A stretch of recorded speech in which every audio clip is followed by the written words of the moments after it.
उपस्थित सभी मिर्जापुर और राबर्ट्सगंज से जुड़े हुए मेरे भाइयों बहनों, मैं आदरणीय प्रधानमंत्री जी का आज लोकसभा चुनाव 2024 अंतिम चरण के चुनाव में मिर्जापुर की इस पावन धरा पर आगमन पर हृदय से स्वागत करता हूं, अभिनंदन करता हूं। बहनों और भाइयों, ये हम सबका सौभाग्य है कि हम सबको आदरणीय मोदी जी के नेतृत्व में नए भारत का दर्शन हम कर रहे हैं। एक ऐसा भारत जो आज दुनिया की एक महाशक्ति बनने की ओर अग्रसर हुआ है। एक ऐसा भारत जो दुनिया के अंदर अपना सम्मान मजबूती के साथ बढ़ाया है। 10 वर्ष में जिस भारत ने अपनी सीमाओं को सुरक्षित किया है, 10 वर्ष के अंदर जिस भारत ने विकास के नए नए प्रतिमान स्थापित करने का काम किया है, 10 वर्ष के अंदर गरीब कल्याणकारी योजनाओं के माध्यम से चेहरा देख करके नहीं, जाति मत और मजहब देख करके नहीं, बल्कि सबका साथ और सबके विकास के मंत्र के माध्यम से 140 करोड़ जनता को परिवार मान करके भारत के विकास में उनका योगदान हो सके और भारत अपने नागरिकों के जीवन में खुशहाली ला सके, इस विश्वास के साथ कार्य किया है। बहनों और भाइयों, आज इस नए भारत में विरासत है तो विकास भी है, सुरक्षा है तो सम्मान भी है, गरीब कल्याण है तो समाज के अंतिम पायदान पर बैठे हुए व्यक्ति को अंत्योदय से राष्ट्रोदय की इस यात्रा के साथ उसको भी सहभागी बना करके इस कार्यक्रम को आगे बढ़ाने का कार्य आदरणीय मोदी जी के नेतृत्व में भारत बखूबी आगे बढ़ा रहा है। बहनों और भाइयों, देश और दुनिया के भारत आज दुनिया के अंदर सम्मान प्राप्त किया है और उत्तर प्रदेश ने आदरणीय प्रधानमंत्री जी के मार्गदर्शन और नेतृत्व में जो यात्रा प्रारंभ की है, हमारा ये मिर्जापुर जनपद, सोनभद्र जनपद उसका उदाहरण है। काशी में काशी विश्वनाथ धाम है, आज नए रूप में पूरी दुनिया को अपनी ओर आकर्षित कर रहा है। तो अयोध्या में मर्यादा पुरुषोत्तम प्रभु श्री राम की पावन जन्मभूमि अयोध्या 500 वर्षों का इंतजार समाप्त करते हुए भगवान श्री राम लला को विराजमान करने का काम भी अयोध्या धाम में आदरणीय मोदी जी के नेतृत्व में संभव हो पाया है। और यह विंध्यवासिनी का धाम, जहां पे पहले नवरात्रि के दौरान लोग सशंकित रहते थे, पता नहीं कब क्या हो जाए। बहनों और भाइयों, आज विंध्यवासिनी धाम में भी मां विंध्यवासिनी का कॉरिडोर अंतिम यानी वो कार्य पूरा होने के अंतिम छोर में है और अब लाखों श्रद्धालु मां विंध्यवासिनी का दर्शन कर सकता है। रोपवे की सुविधा त्रिकोण में उपलब्ध हो रही है। कोई श्रवण कुमार को अपने बुजुर्ग मां बाप को कंधे में कावड़ में ले जाकर के दर्शन करने की नौबत नहीं आएगी, बल्कि रोपवे मोदी जी के नेतृत्व में, उनके मार्गदर्शन में अब इस सुविधा को और आसान कर देगा।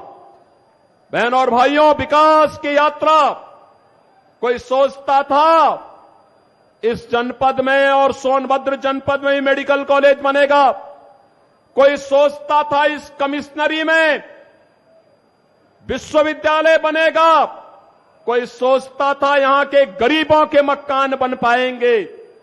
आज लगभग अकेले मिर्जापुर जनपद में 1 लाख से अधिक गरीबों को मोदी जी ने सिर ढकने के लिए एक प्रधानमंत्री आवास उपलब्ध कराया है।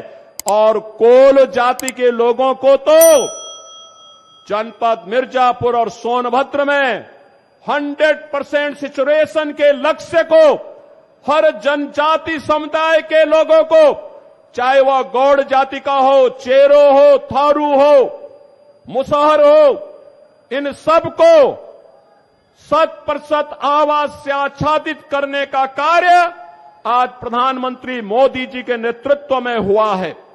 बहनों और भाइयों, ये मई का महीना है।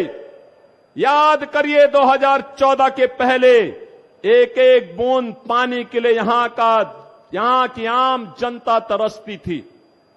आजादी के 70 वर्षों तक ये चलता रहा, लेकिन हम आभारी हैं मोदी जी के, जिन्होंने हर घर नल की योजना से आज मिर्जापुर और सोनभद्र को भी सिचुएट करने का काम किया है। और बहनों और भाइयों, इसीलिए हम कहने के लिए आए हैं, चुनाव के 6 चरण पूरे हो चुके हैं। 7वें चरण में आपको 1 जून को मतदान करना है। बहनों और भाइयों, मैं आपसे ये अपील करने के लिए आया हूं, देश की जो आवाज है, उत्तर, दक्षिण, पूरब, पश्चिम, कहीं भी हम जाते हैं, कश्मीर से लेके कन्याकुमारी तक, कामरूप से लेके कच्छ तक, एक ही आवाज है, एक ही स्वर है, एक ही नारा है, और वह है कि फिर एक बार और अब की बार 400 पार।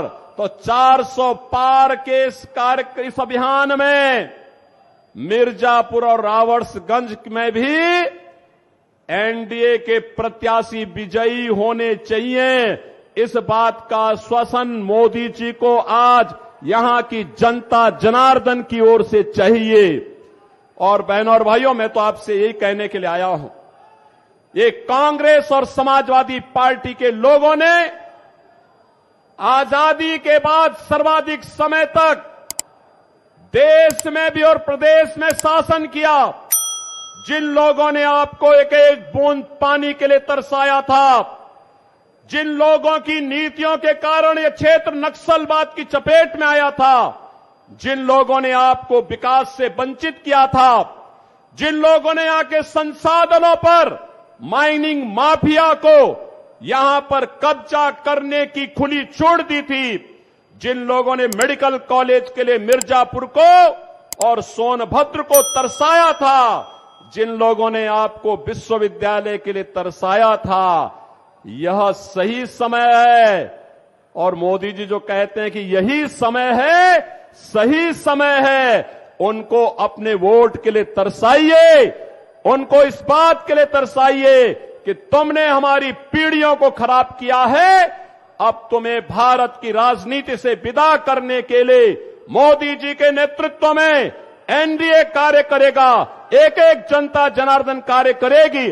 और इसी विश्वास के साथ हम आए हैं कि मिर्जापुर लोकसभा सीट पर केंद्रीय मंत्री श्रीमती अनुप्रिया पटेल जी को अपना दल इसने प्रत्याशी बनाया है। और मोदी जी अपना आशीर्वाद और समर्थन के साथ ही आप सबसे आह्वान करने के लिए आए हैं कि आपका आशीर्वाद तीसरी बार अनुप्रिया जी को प्राप्त हो।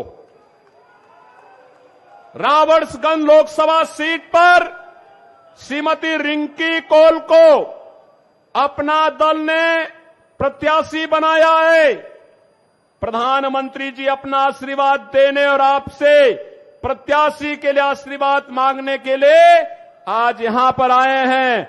और आप सबसे हमारी अपील है कि यहां का जो चुनाव चिन्ह है कप प्लेट है, कप प्लेट पर जो भी वोट इन दोनों सीट पर मिर्जापुर और रावड़गंज पर पड़ेगा, यह सीधे मोदी जी के पास जाएगा, मोदी जी की ताकत को दिल्ली में बढ़ाएगा।